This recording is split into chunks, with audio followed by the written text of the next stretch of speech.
Hello jet ski fans and welcome to another video. Once again I am doing some work on the V8 jet ski manifolds for the Jet Ski Brothers, and the good news is they're almost completed. I still have a few things left to do to get them completely finished up and shipped off to Josh, but as I said, they're almost done and I am extremely excited about the way they're turning out. This video is focusing mostly on the additional cooling for the primary runners. And yeah, stick around to the end of this video because I'm going to be sharing with you guys a link to an unlisted video that has to do with a little bit of stuff that I've been doing while I've been waiting for my welder to cool off.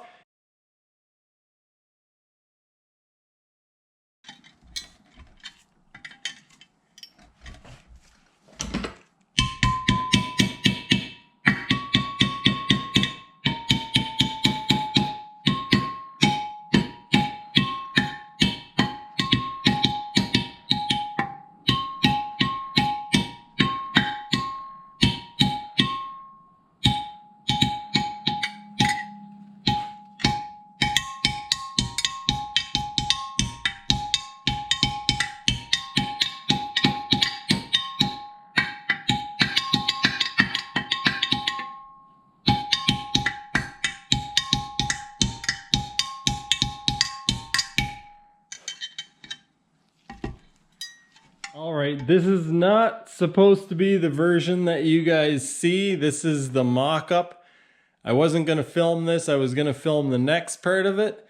But I am so excited about this that I'm giddy. Like I'm almost laughing because I'm so happy about this. I just welded some bungs in that I made. And I've got some fittings on there. I've got the pieces cut out and I got everything taped in place. And yeah, I'm so thrilled with this that I almost don't even care if it works. It's just, I don't know. There's something about making something, fabricating something up like this out of aluminum. At the end of the last video, I explained to you guys that I was going to make some water jackets in this area. I was going to close this off on the front and the back and then make little covers for the top. Figuring out the front and the back is pretty easy. I'm just going to use some of this stuff here. I'm actually going to cut it down a little bit so that I have clearance for the head bolts on the back side. There is not going to be very much clearance there, so if the bolt sticks out very far, it will actually hit.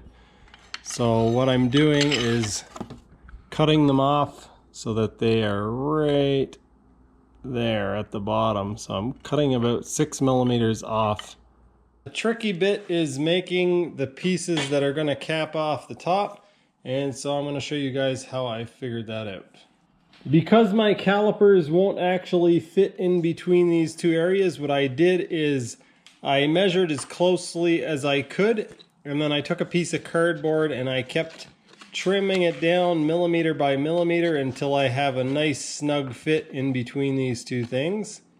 Now, in order to figure out how to make this piece, all I need to do is put a piece of tubing on here, mark it, then use this piece of cardboard, which is the distance between the two pipes. Put that on and then mark it.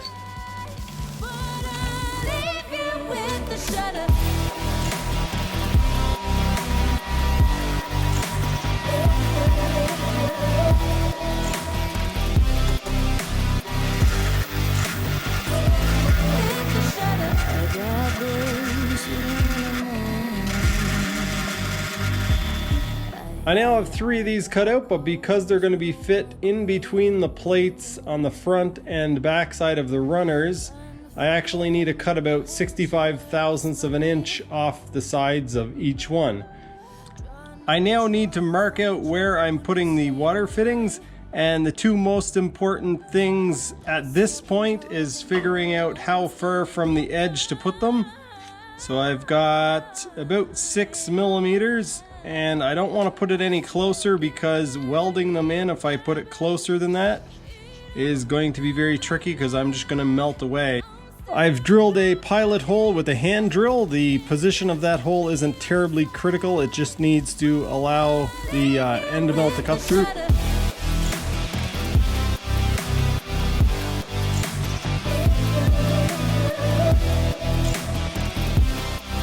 Alright, that's how they're going to sit on there, except they're obviously going to be up a little higher. The next thing I'm doing is double checking the measurement for the plate that's going to go on the front and the back. So we're going to cut 2 of these out at 13 inches.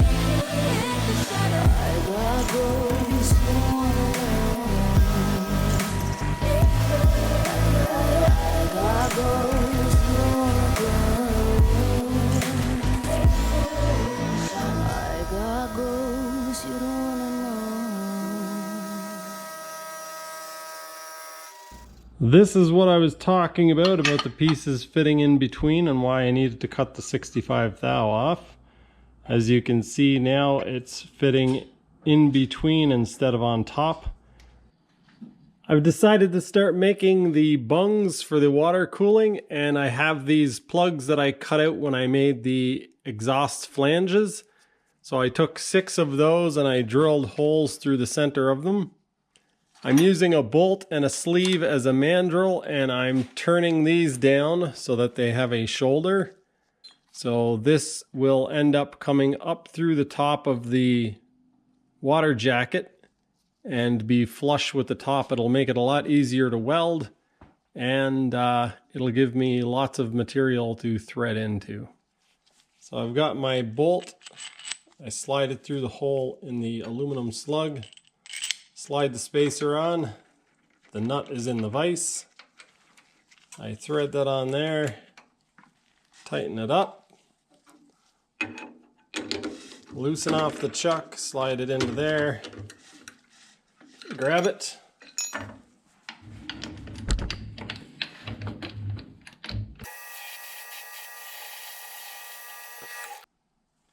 Dial in 50 to cut the first half of the 200 thou off of the shoulder.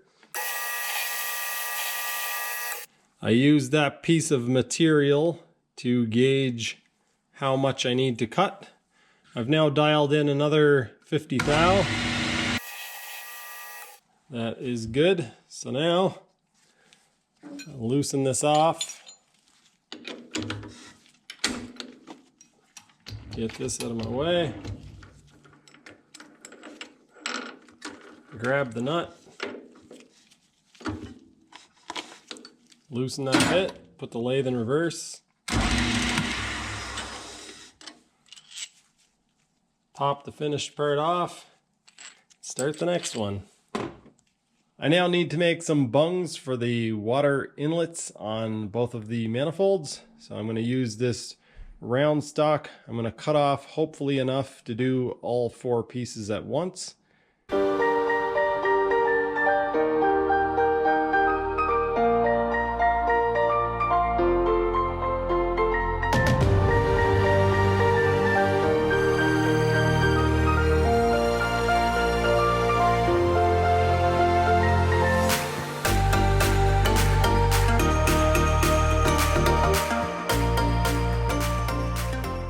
Pipe thread taps are tapered, which means they start off going in pretty easy, but the deeper you go, the harder they get.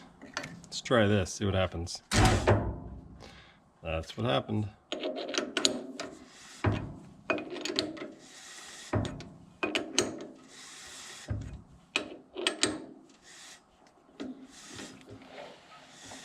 All right, back over to the vise to tap this out. Remember how I said turning a pipe tap is hard? This thing just suddenly snapped while I was pushing on it, and I punched myself in the face so hard I almost knocked a couple teeth loose.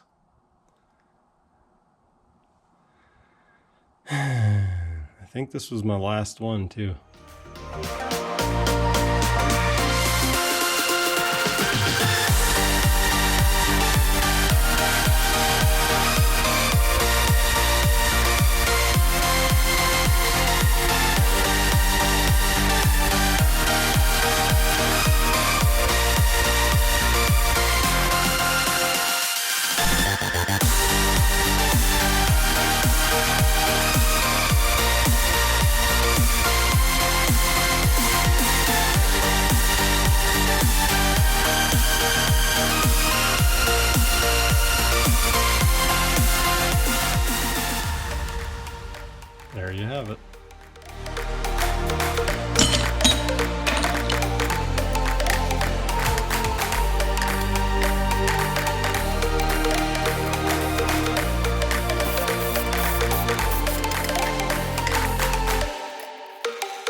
Everything is clean. I got a fresh grind on my tungsten. I'm gonna crank the frequency way up because this is some precision stuff here. There's not a lot of room for error. Let's see how this goes. Let's hope it works well. I've got these other plates as heat sinks. I'm hoping that helps me.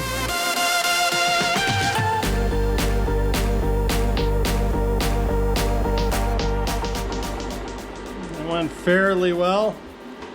Could have went better. I got a little carried away on this side. I'll have to run the tap through. I'll probably have to run the tap through all of these.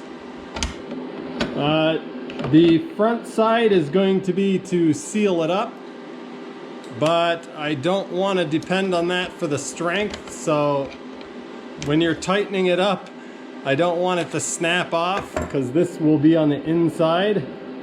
So what I'm actually going to do is put a blob of weld on the back side as well, just to try to make sure that it's not only sealed but it's strong. The one in the back won't seal it. I'm not going to go all the way around, but it should give it some strength.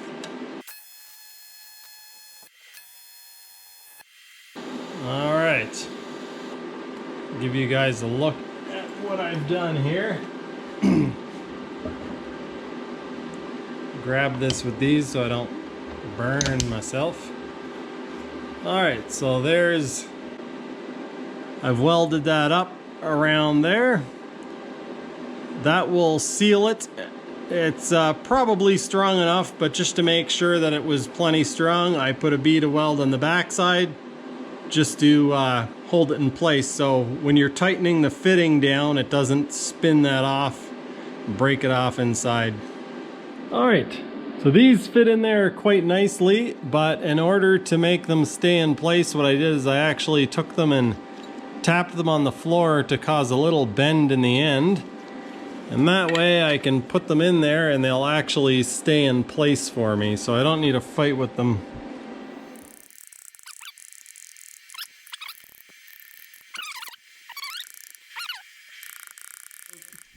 I am thrilled with the way this is turning out. I had to very carefully choose the location of the water outlet fittings, and I chose to put them where I did for a couple of reasons. The two main concerns were being able to get the spark plugs in and out, and I could have done that if the fitting was in here. The problem is on the center one, this fitting would actually interfere with the bolt, so I actually couldn't put the fitting in here on this one because it would hit that bolt. So I figure we put them all out here and it'll kind of look symmetrical that way.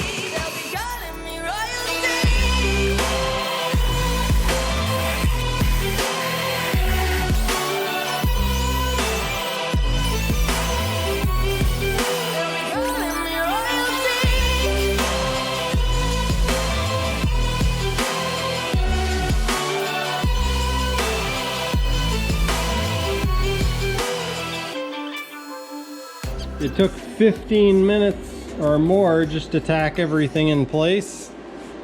It is all tacked up and ready to be welded out. I think the first welds that I'm going to do are here and here, and here and here, just to stop anything from tipping. If I just weld along here, it's probably going to pull out and crack all these welds.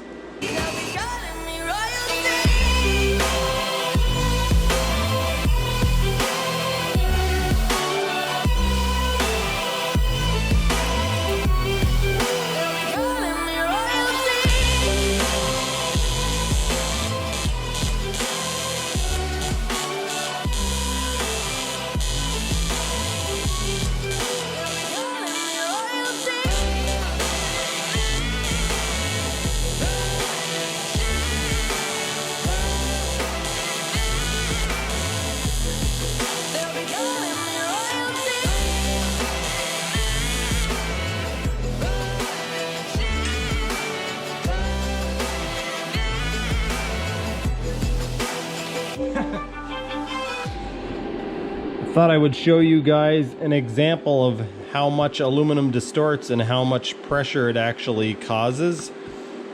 So I just welded this bead along here, and it pulled out hard enough that it actually broke this tack weld, this tack weld, and this tack weld. And you can see it created quite a gap there.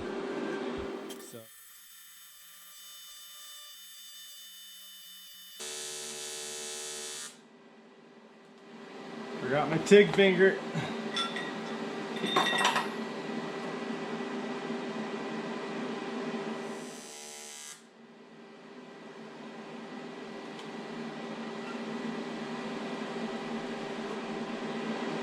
I ended up welding with that much rod left.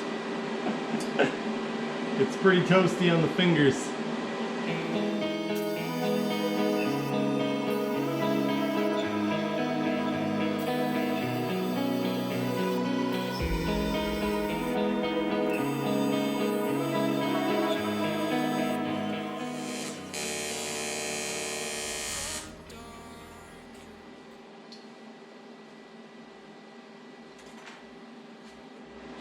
Alright, when I say, wow, that's hot, that could mean a lot of different things. So I'm actually going to get my infrared temperature gun and see what the heat really is. 92, 94 Celsius, which is 202 Fahrenheit. So yeah, the torch gets hot. That's why people use water-cooled torches. Let's see, pointed at the floor, 23 degrees, 97 Celsius. Wow. All right. When I pick these things up now, it's quite obvious that they're heavy. You'd think that aluminum is light, so the more of it, the lighter it gets, but not the case. I'm going to weigh these. I think it's probably about 10 or 11 pounds per unit. Let's see. Oh, 11.6 pounds. 5.30 kilograms. Wow. On the plus side, that mass of aluminum will be able to absorb a lot of heat. Ah, I have a hole in my glove, and that is hot. Phew! As I was saying, on the plus side, the more aluminum there is, the more quickly or the more readily it's able to absorb a lot of heat. So hopefully that keeps the temperatures reasonable, and hopefully also running lots of water through it does that. So the only thing I have left to do now to both of these manifolds is to weld on the bungs and make the elbows for the outlets. Josh is actually going to be welding them on because there is an extremely small amount of clearance. So I'm going to leave them a little extra long. I'm going to make the elbow, and then he's going to be able to line it up in the hull and make sure that he gets it mounted in without any fitment issues. Well, without any fitment issues as far as that goes. As you guys can see, these things are looking pretty amazing. I am by no means a professional welder, and I don't have a lot of experience, but despite my welder having a few glitches or issues along the way, I think these welds turned out fairly respectable. I still have to weld the bungs on to the bottom for the water inlets, and I still have to build the elbows and weld them together, but that's going to have to wait for the next video. I'm going to talk about a few things that aren't related to this project now, so if you guys just came for this, you can click off this video if you like. But I have an unlisted video which is going to be in the description of this video. It's quite a long one. It's got a bunch of details about other stuff that I've been working on and some old footage that I found about the X2. So yeah, there's going to be that.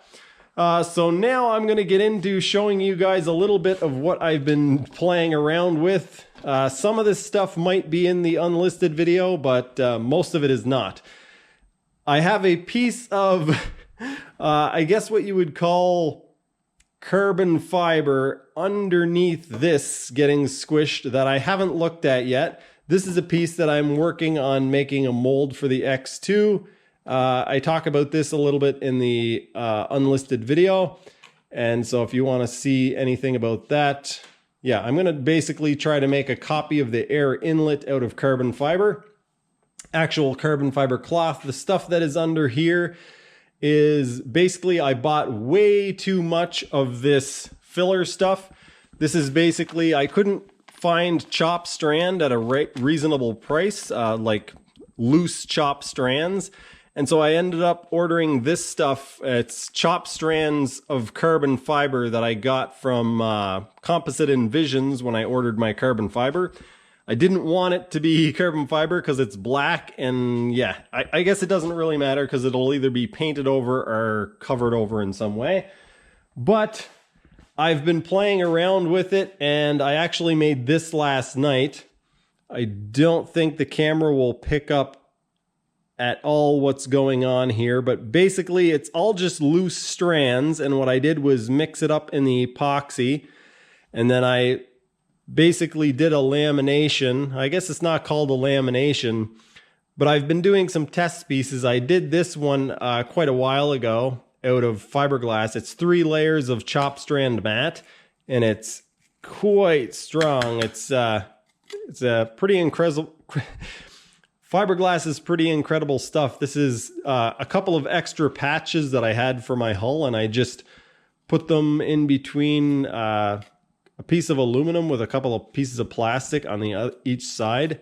And yeah, so I decided to try the same thing last night with some epoxy resin and just some of this stuff. So I'll show you guys what this is. It's basically out of the bag. It's chop strands. I'm going to get this on my hands. It's a bad idea. Wear gloves if you're dealing with this stuff, folks. So yeah, it's kind of almost like fiberglass insulation, but it's carbon fiber. And it's waste material basically that they've chopped up and they sell it in these bags. You can mix it in with your epoxy and make fillets or reinforcements with it. What I decided to do with it, because I bought way too much, they sell it by weight. And because it's so light, I was thinking that I was going to need more. So I think I ordered 2 pounds or yeah, anyway, whatever I ordered was way too much. So I decided to try to do something with it other than what I actually bought it for. So I laid some up last night, and this is what it turned out like. But I have yet to uncover. I laid out a large piece underneath here that I did in a little bit different way. I suspect that it's not going to turn out. It's probably complete garbage, but I figure I would show you guys. I've already edited and uploaded the unlisted video, or I would just put this in that video. This stuff was mixed up just with the epoxy. The stuff that's under here was laid down. I put a layer of epoxy on the glass, and then I tried to lay the stuff on dry by hand, and I don't know, I messed around with it a whole bunch and probably just made a huge mess. I haven't seen this. It's been sitting overnight. And so yeah, let's take this piece off here. Uncover this. Here's another piece of glass that was attempting to hold everything flat. It'll be funny if this actually worked even a little bit, but I kind of highly doubt it. I'm not expecting good results. It actually took a decent bite through some of the area. I mean, it's still really easy to peel off, but okay, now the tape is going to be stuck down, so I might need to pry a little bit through here.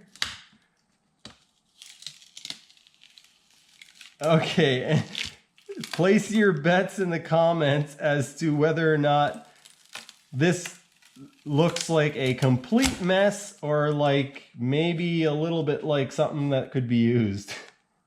3, 2, 1. Holy crap! Look at that! Okay, I'm sure the camera can't do this justice. Oh my God. Wow, that is crazy. I'm gonna try to find a better light source. It's nighttime out, so yeah. Holy crap. That is cool. Okay, well, this turned out way better than I expected. Anyway, this video is gonna be 45 hours long if I don't eventually end it, so yeah. If you watch this part of the video, don't complain about it because I did warn you. Yeah, so I've been playing with epoxy and some carbon fiber chopped strands. This is what my first attempt at, yeah, making anything turned out like, so I'm super impressed. The neat thing about this is that it actually, there's a couple scratches in the mirror that I'm using. It's just an old mirror that I found in my basement. And the scratches are actually copied. I don't know if the camera can pick that up, but the scratches are copied perfectly in the carbon fiber surface, in the epoxy.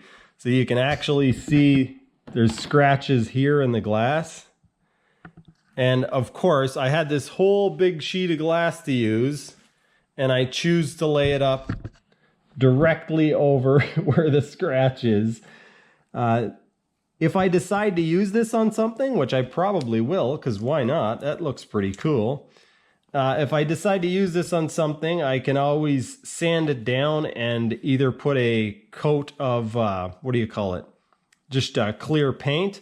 Or I could put another layer of epoxy over the top of it and sand it down and buff it out. But anyway, that's going to do it for this one. Thanks for watching, and I'll see you next time.